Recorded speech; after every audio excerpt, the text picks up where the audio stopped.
It's been 20 years of watching and I couldn't love it more. Survivor's been a ritual in my family of four.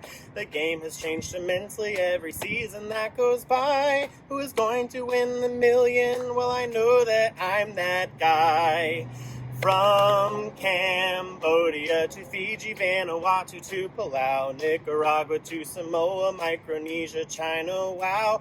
Philippines, Brazil, Gabon, Australia, Pearl Islands to Guatemala and Cook Islands, Panama, to name a few.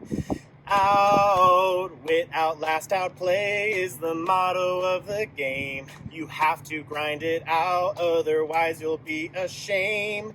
You'll go to tribal council and you really better hope that Jeff won't call you up and send you home and snuff your flame. The tribe has spoken. I'll be the sole survivor. Matt Shea. Hey Survivor, my name is Matt Shea. I am 25 years old. I live in the Kansas City area and I'm going into my third year of teaching music in a public school in the Kansas City area. And I have been a lifelong Survivor fan and I've watched it all the way from when I can remember, when I was about 5 or 6 years old. So back to Thailand, I think, is when I first remember watching the show, and I've watched it ever since. So it'd be a big dream of mine to be on the show and compete to win the money. I think that some skills that could help me are my abilities to communicate.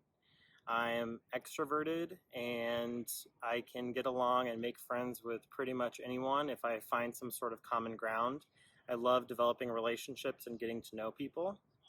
For the last 8 or 9 years of my life, I was a lifeguard and a swim teacher, so I believe that my swimming skills are strong, and I've taught over thousands of kids how to swim and float and save themselves if they were ever in danger.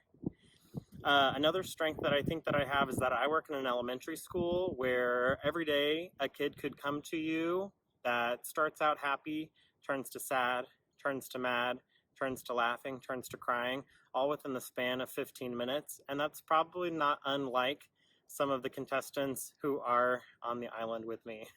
So I think that I'm a pretty patient person and I can deal with those emotions and develop relationships if I need.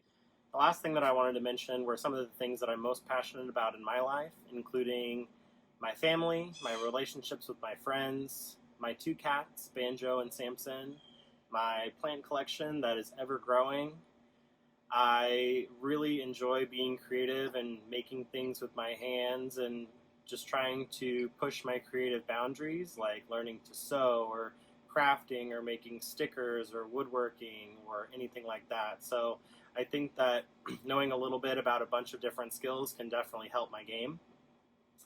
And the last thing that I think would really help and is valuable is being able to push yourself in being uncomfortable every day, because that's the only way that you could really grow. So thank you for your time, and I hope to hear from you soon.